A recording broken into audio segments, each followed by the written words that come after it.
क्या आपने कभी महसूस किया है कि कुछ तो है जो आपको देख रहा है, कोई शक्ति, कोई रहस्य जो बार बार आपको संकेत दे रही है? बार बार एक ही सपना आना, एक ही संख्या हर जगह दिखना, बिना कारण बेचैनी होना। ये कोई संयोग नहीं है, ये कोई संयोग नहीं है, ये ब्रह्मांड आपसे बात कर रहा है। और जो कुछ आज घट रहा है वह सब श्री कृष्ण ने हजारों साल पहले बता दिया था।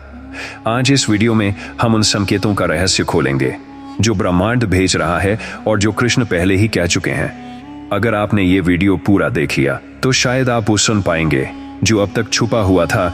ये संकेत ब्रह्मांड से हैं और कृष्ण ने इन्हें पहले ही बताया था। भाग 1, ब्रह्मांड क्या कह रहा है। कृष्ण की दृष्टि से संकेतों की पहचान। प्रस्तावना। जब ब्रह्मांड बोलता है तो साधारण नहीं सुन पाते। क्या आपने कभी ऐसा अनुभव किया है जब कोई बात आपके हृदय में अचानक कौंधती है, बिना किसी शब्द के, बिना किसी आवाज के, जैसे ब्रह्मांड आपके अंदर कुछ कह रहा हो? अचानक आपको किसी मार्ग पर चलने का संकेत मिलता है, किसी व्यक्ति से मिलवाया जाता है या कोई आपदा आने से पहले एक हल्की चेतावनी मिलती है। यह सब ब्रह्मांडीय संचार का हिस्सा है। लेकिन प्रश्न यह है, क्या हम इन्हें समझ पाते हैं? क्या हम इन्हें सुनते हैं? श्री कृष्ण ने हजारों वर्ष पहले ही इन संकेतों के बारे में बताया था। उन्होंने कहा था कि जब मनुष्य संसार में अत्यधिक लिप्त हो जाता है तो वह ध्वनि में खो जाता है और मौन में छिपे संकेतों को नहीं सुन पाता। आज इस पहले भाग में हम उन ब्रह्मांडीय संकेतों की पहचान करेंगे जो श्री कृष्ण ने हमें सिखाए थे और जो आज भी हमारे चारों ओर उपस्थित है। 1, ब्रह्मांड संकेत कैसे देता है और ये इंद्रियां क्यों नहीं समझ पाती? श्री कृष्ण कहते हैं, जो दिखता है वह सब नहीं है, जो नहीं दिखता वही सत्य है। हमारे शरीर की 5 इंद्रियां, आंखें, कान, नाक, जीभ और त्वचा, संसार से जुड़ने के उपकरण है। पर ब्रह्मांड उनसे नहीं, तीसरी आंख से बात करता है, वह जो भीतर है, ध्यान में, मौन में, शांति में। कृष्ण कहते हैं कि ब्रह्मांड संकेतों में बात करता है, संख्याओं, संयोगों, स्वप्नों, घटनाओं और गूढ़ विचारों के माध्यम से। जब आप बार बार एक ही संख्या देखते हैं या कोई शब्द आपके सामने बार बार आता है या एक ही स्वप्न बारंबार आता है, यह सब ब्रह्मांड के संकेत हैं। 2, श्री कृष्ण और संकेत। गीता में छिपे रहस्य। भगवद गीता में एक श्लोक आता है, दिवे सूर्य सहस्य भवेद्युत्थिता यदि भा सदृशी सा स्याद् भासस्तस्य महात्मना। अध्याय 11 श्लोक 12। जब अर्जुन को दिव्य दृष्टि दी गई तब उन्होंने देखा कि श्री कृष्ण केवल मनुष्य नहीं है बल्कि स्वयं ब्रह्मांड का विराट रूप है। यह दर्शन एक संकेत था, एक डिवाइन अवेकनिंग। श्री कृष्ण ने बताया कि जो बाहर दिख रहा है वह केवल दृश्य है, सत्य तो संकेतों के रूप में भीतर उतरता है। उन्होंने कहा कि हर एक घटना, हर एक भिलन, हर एक बिछड़ाव सब एक संकेत है। उदाहरण, जब कोई आपका जीवन छोड़कर चला जाता है वह ब्रह्मांड का संकेत हो सकता है कि अब आपको अपने भीतर उतरने का समय है। जब अचानक कोई मार्ग बंद हो जाता है वह संकेत है कि आपके लिए एक नया मार्ग खुलने वाला है। जब कोई एक वाक्य या गीत आपको बार बार सुनाई देता है वह आपका गहन संदेश हो सकता है। 3, कृष्ण का संकेत दर्शन। 3 स्तर। श्री कृष्ण संकेतों को 3 स्तरों में विभाजित करते हैं। 1, स्थूल संकेत, दुर्घटनाएं, बीमारियां, मार्ग का बंद होना, कोई चीज गिर जाना। ये संकेत हमें बाहरी दिशा में परिवर्तन के लिए प्रेरित करते हैं। 2, मानसिक संकेत, मेंटल साइंस। किसी विशेष विचार का बार बार आना, किसी व्यक्ति की छवि मन में बार बार आना, आत्मा की बेचैनी। 3, आत्मिक संकेत, स्वप्न में किसी दिव्य रूप का दर्शन, ध्यान में एक विशेष अनुभव, शरीर में अचानक ऊर्जा की लहर या कंपन। श्री कृष्ण कहते हैं, जो आत्मिक संकेत समझ लेता है वह भविष्य को बदल सकता है। 4, आधुनिक जीवन और पुरानी चेतावनी। क्या हम अनदेखी कर रहे हैं? आज के समय में हम इतने व्यस्त हैं, फोन, सोशल मीडिया, भीड़, लक्ष्य, काम, कि हम ब्रह्मांड की फुसफुसाहट को नहीं सुन पाते। श्री कृष्ण ने कहा था कि कलयुग में शोर बढ़ेगा, मौन कम होगा और इसीलिए संकेतों को समझना कठिन होगा। परंतु ब्रह्मांड हारता नहीं, वह संकेतों को बार बार दोहराता है। कभी हादसे के रूप में, कभी किसी प्रिय के मुंह से, कभी किसी बच्चे की बातों में। 5, क्या आपने कभी ये संकेत देखे हैं? कृष्ण से जुड़े 5 अद्भुत संकेत। एक ही संख्या बार बार दिखना, जैसे 111, 222, 108, यह ब्रह्मांड की सीधी चेतावनी होती है। श्री कृष्ण कहते हैं, संख्या भी ईश्वर की भाषा है। 2, अचानक कोई पुराना व्यक्ति याद आना, यह संकेत होता है कि कोई अपूर्ण कर्म वापस आ रहा है। 3 मन में अशांति। जब सब कुछ ठीक हो, कृष्ण ने कहा, जो बिना कारण के बेचैनी हो वह आत्मा का संकेत है, न कि संसार का। 4 रात को 3-4 बजे नींद टूटना। ब्रह्म मुहूर्त की ऊर्जा में जब नींद टूटे, वह दिव्य संकेत है कि आत्मा कुछ ग्रहण करना चाहती है। 5 एक ही संदेश कई जगहों से मिलना। जब एक ही बात अलग अलग स्रोतों से सुनाई दे, समझो ब्रह्मांड तुमसे बात कर रहा है। 6 संकेतों को समझने की श्री कृष्ण विधि। कृष्ण ने 3 मुख्य बातें बताई थीं, जो संकेतों को समझने के लिए आवश्यक हैं। मौन, जब तक आप बाहर की आवाजें बंद नहीं करते, भीतर की आवाज नहीं सुन सकते।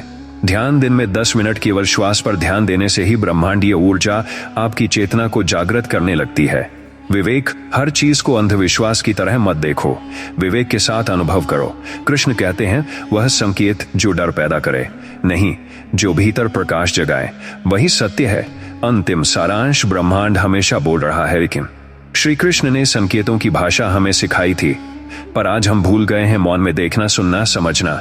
मैं हर रूप में हूं, परंतु देखने के लिए तुम्हारी आंखें दिव्य होनी चाहिए। श्री कृष्ण, अगर आपने ये संकेत कभी देखे हैं, तो यह लेख या वीडियो आपके लिए ब्रह्मांडीय जागरण का पहला द्वार हो सकता है। भाग 2, जब समय स्वयं रुक गया। ब्रह्मांडीय चेतावनी और कुरुक्षेत्र का रहस्य प्रस्तावना। समय की रेखा एक क्षण को रोक दी गई थी। क्या आपने कभी सोचा है, यदि समय रुक जाए तो क्या होगा? यदि क्षण भर के लिए ब्रह्मांड स्थिर हो जाए और किसी एक चेतावनी को संसार में उतारा जाए? महाभारत का युद्ध इतिहास की सबसे रहस्यमयी घटनाओं में से एक केवल धर्म और अधर्म की लड़ाई नहीं थी। यह एक ब्रह्मांडीय चेतावनी थी, एक ऐसा बिंदु जहां समय ने स्वयं रुककर श्री कृष्ण के माध्यम से मानवता को जागृत किया। आज इस भाग में हम उसी क्षण की ओर लौटेंगे जहां श्री कृष्ण ने काल के साथ संवाद किया, जहां अर्जुन का मोह केवल उसका नहीं था, बल्कि समस्त मानव जाति का प्रतीक था, और जहां दिए गए उपदेश केवल युद्ध के लिए नहीं, बल्कि ब्रह्मांडीय संकेतों को समझने के लिए थे। 1 समय और चेतना। क्या समय स्थिर हो सकता है? हम मानते हैं कि समय निरंतर बहता है, पर श्री कृष्ण ने गीता में एक ऐसी स्थिति का निर्माण किया जहां सब कुछ थम गया। कालो स्मिलो कक्षयकृत प्रवृद्धो, मैं काल हूं, संसार को नष्ट करने वाला। यह वाक्य केवल भय नहीं था, यह ब्रह्मांड की घोषणा थी। जब अर्जुन ने मोहवश युद्ध करने से मना किया, तब श्री कृष्ण ने समय को स्थिर कर दिया। उस पल न कोई तीर चला, न कोई शब्द बोला गया, केवल श्री कृष्ण बोले और विराट ब्रह्मांड स्वयं प्रकट हो गया। यह दृश्य गीता के अध्याय 11 में वर्णित है, जहां अर्जुन को विराट रूप दिखाया गया। ब्रह्मांडीय रूप जिसमें करोड़ों सूरज जैसे तेज, काल का नृत्य और भविष्य की हर दिशा दिखाई दी। 2 विराट रूप। संकेत या चेतावनी। वह क्या था जो श्री कृष्ण ने दिखाया? कोई स्वप्न नहीं, कोई कल्पना नहीं, वह था ब्रह्मांड का सीधा उद्घाटन। कृष्ण ने बताया, मैं भूतकाल, वर्तमान और भविष्य सब कुछ हूं। मैं हर जीव में हूं, हर मृत्यु में हूं, हर जीवन के आरंभ में हूं। यह विराट दर्शन एक संकेत था कि मानव चेतना को अब जागना होगा, क्योंकि जो कुछ घटने वाला है वह केवल भौतिक नहीं होगा, वह आत्मिक, ब्रह्मांडीय और चेतना के स्तर पर होगा। 3 अर्जुन का मोह। ब्रह्मांडीय अंधकार का प्रतीक अर्जुन केवल एक योद्धा नहीं था, वह हम सभी का प्रतीक था। जब हम किसी निर्णय से डरते हैं, जब हम मोह में फंस जाते हैं, जब हम अपने कर्म से भागना चाहते हैं, अर्जुन कहता है, मैं युद्ध नहीं करूंगा, मेरे अपने ही ईश्वर हैं, मैं कैसे लड़ूं? यहां श्री कृष्ण चुप नहीं रहते, वह कहते हैं, हतो व प्राप्स्यसि स्वर्गं जित्वा व भोक्ष्यसि महीम। मरोगे तो स्वर्ग मिलेगा, जीतोगे तो पृथ्वी। इसलिए उठो और युद्ध करो। यह युद्ध केवल बाहरी नहीं था, यह भीतरी था। यही वह संकेत था जब कृष्ण ने दुनिया को चेताया कि जो भी सत्य से भागेगा वह स्वयं को खो देगा। 4 संकेतों की भाषा। गीता के माध्यम से ब्रह्मांड का संवाद। श्री कृष्ण ने गीता को केवल उपदेश के रूप में नहीं दिया, बल्कि यह था एक ब्रह्मांडीय भाषा में किया गया संवाद। हर अध्याय, हर श्लोक संकेतों से भरा हुआ है। चंद उदाहरण। अध्याय 2, आत्मा अमर है, न जायते म्रियते व कदाचित। ब्रह्मांड कहता है, मृत्यु केवल देह की है, आत्मा अजर अमर है। अध्याय 4, जब जब अधर्म बढ़े, यदा यदा ही धर्मस्य ग्लानिर्भवति भारत। अध्याय 18, साक्षी भाव। सर्वधर्मान परित्यज्य मामेकं शरण व्रज। ब्रह्मांड का अंतिम संदेश, छोड़ दो सब कुछ, केवल मुझे अपनाओ। 5 महाभारत केवल युद्ध नहीं, एक ब्रह्मांडीय यंत्र। क्या आपने सोचा है कि महाभारत युद्ध की व्यवस्था कैसी हुई? समय तय हुआ, दिन चुना गया, योद्धा पहले से तैयार थे। हर पात्र एक प्रतीक था, जैसे शकुनी माया, कर्ण विवेक और मोह का द्वंद्व, अर्जुन आत्मा, श्री कृष्ण ब्रह्म चेतना। यह सब ऐसे हुआ जैसे कोई ब्रह्मांडीय स्क्रिप्ट पहले से लिखी गई हो। यह कोई संयोग नहीं, यह एक ब्रह्मांडीय लीला थी। श्री कृष्ण केवल रथ पर नहीं थे, वह ब्रह्मांड की चेतना के केंद्र में थे, जो सब कुछ चला रहे थे संकेतों के माध्यम से। आज के संकेत क्या इतिहास फिर दोहराया जा रहा है? आज दुनिया जिस दिशा में जा रही है, मानवीय मूल्य गिर रहे हैं, युद्ध का वातावरण है, मानसिक तनाव, आत्महत्या, पर्यावरणीय संकट, भौतिक लालसा चरम पर है। क्या ये सब आज के महाभारत के संकेत है? क्या श्री कृष्ण ने इन्हें पहले ही नहीं बताया था? जब भी धर्म की हानि होगी और अधर्म की हानि होगी और अधर्म बढ़ेगा, तब मैं आता हूं। क्या यह संकेत है कि ब्रह्मांड हमें दोबारा जगा रहा है? 7 ब्रह्मांडीय समय चक्र। श्री कृष्ण की गणना श्रीमद् भागवत में कहा गया है कि एक युग लाखों वर्ष कलयुग में ब्रह्मांडीय चेतना क्षीण होती है। हर युग के अंत में एक जागरण होता है। श्री कृष्ण कलयुग के प्रवेश द्वार पर थे और उन्होंने बताया था कि 5000 वर्षों बाद मानवता फिर एक संक्रमण में जाएगी, और आज हम वही हैं। क्या यह वही समय है जब फिर से चेतावनी दी जा रही है? अंतिम सारांश, जब समय रुका, संकेत गूंज उठे। श्री कृष्ण ने महाभारत में जो कहा, वह केवल उस समय के लिए नहीं था, वह हर युग के लिए था। हर उस मनुष्य के लिए जो मोह में है, भ्रम में है, भय में है। मैं समय हूं और समय के साथ मैं तुम्हें जगा भी सकता हूं और नष्ट भी। आज जो संकेत आपके जीवन में आ रहे हैं, वो केवल निजी नहीं है, वो ब्रह्मांडीय चेतावनी है, जो श्री कृष्ण पहले ही कह चुके हैं। भाग 3, आत्मा, ब्रह्मांड और कृष्ण त्रिकोण का सिद्धांत। प्रस्तावना, तुम्हारी आत्मा अकेली नहीं है, वह ब्रह्मांड से बंधी हुई है। क्या आपने कभी सोचा है कि जब आप ध्यान में बैठते हैं तो वह शांति कहां से आती है? जब आप भीतर उतरते हैं तो किससे मिलते हैं? श्री कृष्ण कहते हैं, मनुष्य की आत्मा कोई पृथक कण नहीं, बल्कि ब्रह्मांड की अनंत चेतना से जुड़ा एक बिंदु है, और जो इस बिंदु का रहस्य समझ लेता है, वह न केवल संसार को बदल सकता है, बल्कि स्वयं ब्रह्मांड को प्रभावित कर सकता है। इस भाग में हम जानेंगे, आत्मा क्या है, ब्रह्मांड से उसका संबंध कैसे है, और श्री कृष्ण ने क्यों कहा कि जो मुझे जान लेता है वह फिर जन्म नहीं लेता। 1 आत्मा, एक चिंगारी जो ब्रह्मांड से आई है। श्रीमद् भगवद गीता में श्री कृष्ण कहते हैं, ममेवांशो जीवलोके जीवभूतः सनातन। अध्याय 15 श्लोक 7, यह आत्मा मेरा ही अंश है, सनातन, अनश्वर। यह कथन ब्रह्मांडीय दृष्टिकोण को खोलता है। आत्मा कोई छोटा हिस्सा नहीं, वह स्वयं परम चेतना से उत्पन्न है। इसका अर्थ है हर आत्मा ब्रह्मांड की कोर इंटेलिजेंस से जुड़ी है। यह ठीक वैसा ही है जैसे कोई कंप्यूटर सर्वर से जुड़ा हो। हमारी आत्मा भी उस ब्रह्मांडीय सर्वर से जुड़ी हुई है, जिसे श्री कृष्ण ने परमात्मा कहा। 2 त्रिकोण का सिद्धांत। आत्मा, ब्रह्मांड और श्री कृष्ण ने एक दिव्य त्रिकोण की ओर संकेत किया, जिसे हम कहते हैं आत्मा स्वचेतना, ब्रह्मांड महाचेतना, कृष्ण परम चेतना। तीनों मिलकर एक पूर्णता की रचना करते हैं। यह त्रिकोण ऐसा है जहां आत्मा खोजती है, ब्रह्मांड मार्ग दिखाता है, कृष्ण अनुभव बनते हैं। यदि आत्मा एक सवारी है तो ब्रह्मांड उसका रास्ता है, और श्री कृष्ण वह ऊर्जा है जो उसे गति देते हैं। 3 ध्यान के माध्यम से त्रिकोण से जुड़ना।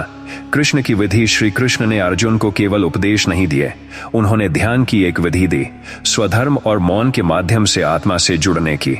कृष्ण कहते हैं, योगस्थः कुरु कर्माणि। अध्याय 2 श्लोक 48, योग में स्थित होकर अपने कर्म करो। ध्यान आत्मा को ब्रह्मांड से जोड़ता है, और जब ध्यान श्री कृष्ण के भाव से किया जाए तो यह त्रिकोण सक्रिय हो जाता है और मनुष्य को दिव्य अनुभव होने लगते हैं। पूर्व जन्म की झलकियां, ब्रह्मांड से उत्तर स्वप्न में दिव्य मार्गदर्शन, अनायास घटनाएं जो जीवन बदल देती हैं। 4 आत्मा और ब्रह्मांड। सूक्ष्म ऊर्जा के 5 संकेत। जब आत्मा ब्रह्मांड से संवाद करती है तो वह शारीरिक रूप से नहीं, बल्कि ऊर्जा के माध्यम से करती है। श्री कृष्ण कहते हैं, इंद्रियाणि पराण्याहु, इंद्रियभ्यः परम मनः। इंद्रियां सबसे नीचे, मनुष्य ऊपर और आत्मा सबसे श्रेष्ठ। यहाँ 5 संकेत बताए गए हैं जो आत्मा के ब्रह्मांड से जुड़ने के दौरान अनुभव होते हैं। 1 कंपन, वाइब्रेशंस, ध्यान करते समय सिर, हृदय या रीढ़ में कंपन का अनुभव। 2 प्रकाश दर्शन, इनर लाइट, आंखें बंद करने पर नीली, सफेद या सुनहरी रोशनी का दिखना। 3 शब्द, अनहता नादा, भीतर से घंटी, ओ शंख या झंकार जैसी ध्वनि सुनाई देना। 4 भाव विफलता, बिना कारण आंखों से आंसू आना, आत्मा के ब्रह्मांड से मिलने की प्रतिक्रिया। 5 गहन मौन, बाहर की आवाजें सुनाई देती हैं पर भीतर कुछ बहुत शांत हो जाता है। 5 कृष्ण क्यों कहते हैं मैं आत्मा नहीं आत्मा का सार हूं। गीता में श्री कृष्ण ने कहा अह सर्वस्य प्रभो मत्तः सर्वम प्रवर्तते। अध्याय 10 श्लोक 8 मैं ही सबका कारण हूं, मुझसे ही सब आरंभ होता है। इसका अर्थ यह हुआ कि ब्रह्मांडीय चेतना का स्रोत स्वयं कृष्ण है। जब आत्मा श्री कृष्ण से जुड़ती है तो वह केवल शांति या ज्ञान नहीं पाती, वह अनंत हो जाती है। कृष्ण को केवल देवता समझना भूल है। वह ऊर्जा, वह चेतना, वह प्रेम जो आत्मा को ब्रह्मांड से जोड़ती है। 6 क्या आत्मा ब्रह्मांड से अलग हो सकती है? श्री कृष्ण की चेतावनी। आज की दुनिया में लोग कहते हैं मैं अकेला हूं, मेरी आत्मा खो गई है, मुझे कुछ महसूस नहीं होता। यह आत्मा का ब्रह्मांड से अलगाव है। श्री कृष्ण ने कहा संशयात्मा विनश्यति, जो आत्मा पर संदेह करता है वह नष्ट हो जाता है। जब हम जीवन के शोर में खो जाते हैं तब आत्मा धीरे धीरे ब्रह्मांड से कटने लगती है। लक्षण क्या है? आत्मविश्वास की कमी, भय, क्रोध, भ्रम, लगातार असंतोष, जीवन में उद्देश्य की अनुपस्थिति। श्री कृष्ण ने बताया कि ऐसा होने पर हमें लौटना होता है मौन, भक्ति और ध्यान की ओर। 7 ब्रह्मांड से जुड़ी आत्मा कैसी होती है? जो आत्मा ब्रह्मांड से जुड़ी होती है उसकी पहचान अलग होती है। 5 मुख्य लक्षण। भीतर स्थिरता होती है, चाहे बाहर तूफान हो। जीवन में चमत्कारी संयोग होने लगते हैं, हर निर्णय सहज और स्पष्ट होता है, कोई उलझाव नहीं। भीतर प्रेम की ऊर्जा बहती है बिना कारण। मृत्यु का भय समाप्त हो जाता है क्योंकि आत्मा को उसका स्रोत मिल गया होता है। अंतिम सारांश, त्रिकोण पूरा हुआ, जीवन बदल गया। श्री कृष्ण ने त्रिकोण का सिद्धांत केवल ज्ञान के लिए नहीं दिया बल्कि जीवन को ब्रह्मांड से जोड़ने के लिए दिया। जो मुझे जान लेता है वह जन्म मरण से परे हो जाता है। श्री कृष्ण आपकी आत्मा, ब्रह्मांड और कृष्ण तीनों एक हैं, बस तुमने अपनी दृष्टि मोड़ ली थी। आज से लौटो भीतर, क्योंकि ब्रह्मांड तुम्हें पुकार रहा है और श्री कृष्ण तुम्हारे हृदय में उत्तर देने को तैयार है। भाग 4 कलयुग की चेतावनी, जो संकेत अब दिख रहे हैं। प्रस्तावना, कृष्ण ने चेतावनी दी थी और अब समय सामने खड़ा है। जब धर्म लुप्त हो जाए और अधर्म बढ़ जाए, जब प्रेम दिखावे में बदल जाए और जब मनुष्य ईश्वर को भूलकर अपनी ही पूजा करने लगे, तब समझ लेना कलियुग अपने चरम पर पहुंच चुका है। श्री कृष्ण ने कलियुग को केवल एक भविष्य नहीं, एक चेतावनी के रूप में देखा था। उन्होंने स्पष्ट शब्दों में बताया था कि कलियुग में क्या होगा, कैसे होगा और क्यों होगा। आज के इस भाग में हम जानेंगे क्या कलियुग आ चुका है, श्री कृष्ण ने इसके कौन कौन से संकेत बताए थे और आज उन संकेतों की गूंज हमारे जीवन में कैसे दिख रही है। 1 कलियुग केवल एक युग नहीं, चेतना का पतन। श्री कृष्ण ने महाभारत और भागवत पुराण में कहा कलियुग में मनुष्य की चेतना सबसे निम्नतम स्तर पर होगी। इसका अर्थ है मनुष्य का जुड़ाव आत्मा से टूट जाएगा और वह केवल भौतिकता, शरीर, इच्छाओं और दिखावे में उलझ जाएगा। आज जब हम दुनिया को देखते हैं, हर व्यक्ति भाग रहा है पैसा, स्टेटस, सोशल मीडिया, संबंधों, वैभव के पीछे, लेकिन भीतर से खालीपन, असंतोष, भय और एक अजीब बेचैनी। यही है कलयुग की सच्चाई। कृष्ण ने इसे पहले ही बता दिया था। 2 श्री कृष्ण द्वारा बताई गई 10 भविष्यवाणियां जो आज सच हो रही हैं। 1 सत्य का स्थान झूठ ले लेगा, सच्चाई बोलेगा वही जिसे फायदा हो, बाकी झूठ ही राज करेगा। 2 धर्म एक व्यवसाय बन जाएगा, ईश्वर का नाम भी व्यापार बनेगा, मंदिरों में सौदे होंगे, भक्ति बिकेगी।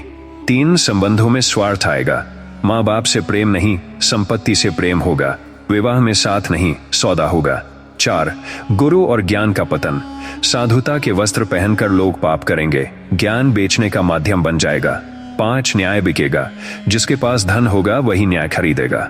6 लोग शारीरिक सुंदरता को ही सब कुछ मान लेंगे, रूप के पीछे पागल होंगे और आत्मा को भुला देंगे। 7 हर कोई राजा बनना चाहेगा पर सेवक कोई नहीं होगा, नम्रता विलुप्त हो जाएगी। 8 प्रकृति रो पड़ेगी, वन काटे जाएंगे, नदियां सूखेंगी, पृथ्वी कराहेगी पर मनुष्य अंधा रहेगा। 9 मनुष्य मशीन बन जाएगा, उसके पास सब कुछ होगा लेकिन समय, शांति और प्रेम नहीं होगा। 10 जो सत्य बोलेगा उसे पागल कहा जाएगा, सच बोलने वाला अकेला होगा और झूठ बोलने वाले मंच पर। क्या ये सब आज नहीं हो रहा? 3 कलयुग के 5 मुख्य संकेत।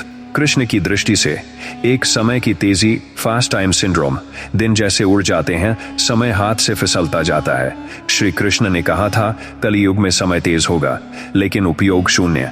2, मानसिक अशांति का प्रसार, छोटी छोटी बातें भी तनाव दे जाती हैं। नींद, विश्राम, मानसिक स्थिरता सब कम होती जा रही है।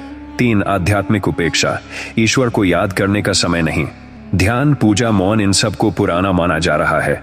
4, संबंधों का व्यापार, मित्रता, प्रेम, विवाह, सब स्वार्थ के आधार पर लोग साथ होते हैं पर जुड़े नहीं होते। 5, भय का माहौल, भविष्य, धन, स्वास्थ्य, रिश्ते, सब कुछ डर के अधीन है। श्री कृष्ण ने कहा था जब संसार भय के नीचे दब जाएगा तब समझना कलयुग अपने शिखर पर है।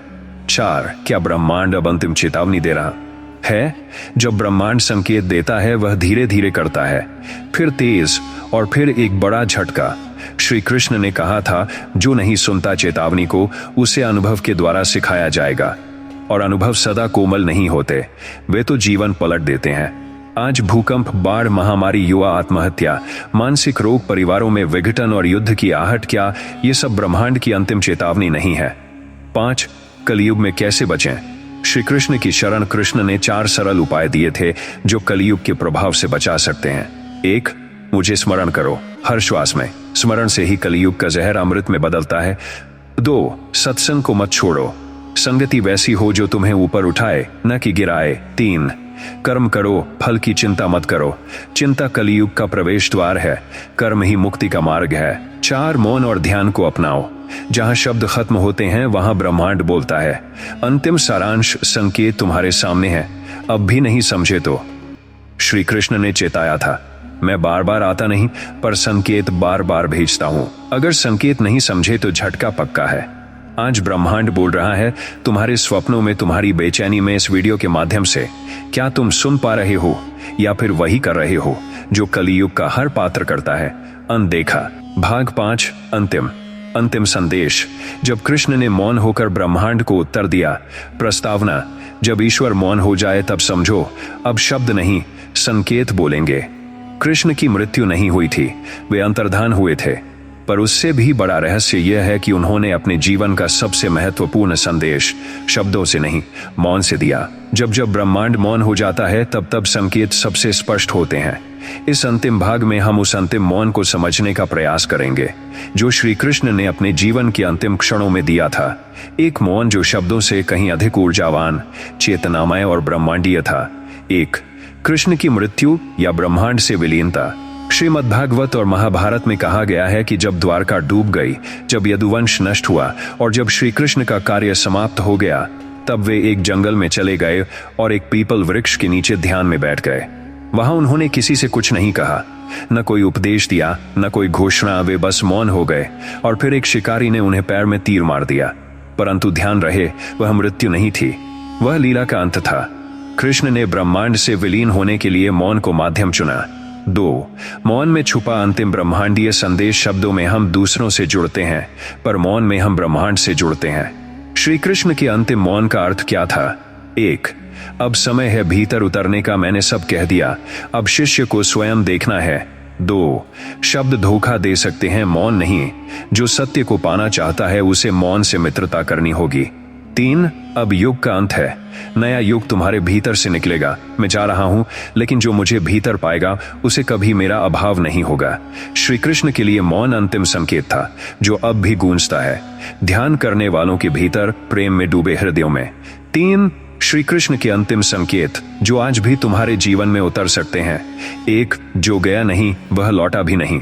श्री कृष्ण कहीं नहीं गए हैं, वे तुम्हारे भीतर हैं। जब तुम ध्यान करोगे, जब तुम मौन में जाओगे, तब वे बोलेंगे। 2, हर अंत एक आरंभ है, द्वारका का डूबना, यदुवंश का नष्ट होना, सब नए युग के बीज थे। आज जो टूट रहा है, संबंध, योजनाएं, शरीर, वे सब कुछ नया शुरू करने का संकेत है। 3, ईश्वर तुम्हें अकेले नहीं छोड़ता, वह मौन में चलने लगता है। अगर आज तुम्हें ईश्वर नहीं दिख रहा तो शायद वह तुम्हारे भीतर मौन होकर बैठा है। 4, अंतिम संकेत कैसे पहचाने? श्री कृष्ण की मौन विधि। श्री कृष्ण ने अंत में कुछ नहीं कहा, पर वो 5 संकेत छोड़ गए जो आज भी मौन साधना में अनुभव किए जाते हैं। 1, शरीर में कंपन या गर्मी, यह ऊर्जा का प्रवाह है जो तुम्हें ब्रह्मांड से जोड़ता है। तो भीतर रोशनी दिखना, बंद आंखों से श्री कृष्ण के दिव्य दर्शन का संकेत। 3 एकाएक भीतर प्रेम का ज्वार उठना, बिना कारण हृदय भीग जाए, यह श्री कृष्ण की उपस्थिति है। 4 कोई स्वप्न या मौन संदेश बार बार आना, वही ब्रह्मांड बोल रहा है। 5 बाहर का शोर होते हुए भी भीतर शांति का विस्तार, यही अंतिम चेतावनी है कि अब समय आ गया है। 5 कृष्ण के अंतिम मौन का अर्थ, अब तुम ही कृष्ण हो सकते हो। श्री कृष्ण ने कभी यह नहीं कहा कि वे परमात्मा हैं, बल्कि उन्होंने सिखाया कि हर आत्मा परमात्मा बन सकती है। जब वे मौन हुए तब उन्होंने यह संदेश दिया, अब मेरी गीता तुम्हारे भीतर है, अब तुम्हारा युद्ध तुम्हारे अंदर है। अब जो अर्जुन जागेगा वही ब्रह्मांड को फिर से दिशा देगा। यही वह चेतना है जिसे कृष्ण चेतना कहते हैं। यह चेतना किसी पूजा या मंत्र की मोहताज नहीं, यह केवल प्रेम, ध्यान, मौन और समर्पण से प्रकट होती है। अंतिम सारांश, संकेत अब भी जारी हैं। क्या तुम तैयार हो? श्री कृष्ण ने संकेत दिए, गीता दी, युद्ध करवा दिया और अंत में मौन हो गए। अब ब्रह्मांड कह रहा है, तुम्हें चुन लिया गया है, क्योंकि तुमने ये संकेत देखे हैं। जो मुझे मौन में पाए वही मुझे सच्चा पाता है। श्री कृष्ण, अब समय है बाहर की दुनिया से हटकर भीतर उतरने का, द्वारका को छोड़कर वृंदावन को खोजने का, युद्ध से मुक्त होकर प्रेम को अपनाने का और ईश्वर को मंदिरों से हटाकर हृदय में बसाने का। इस श्रृंखला का समापन पर यात्रा अब शुरू होती है। ये संकेत ब्रह्मांड से हैं और कृष्ण ने इन्हें पहले ही बताया था। अब तुम इन्हें सुन चुके हो, अब तुम्हें अनदेखा करने का अधिकार नहीं। अगर ये 5 भागों की गाथा तुम्हारे भीतर कुछ जगा सकी है तो अब जीवन बदलने का समय है।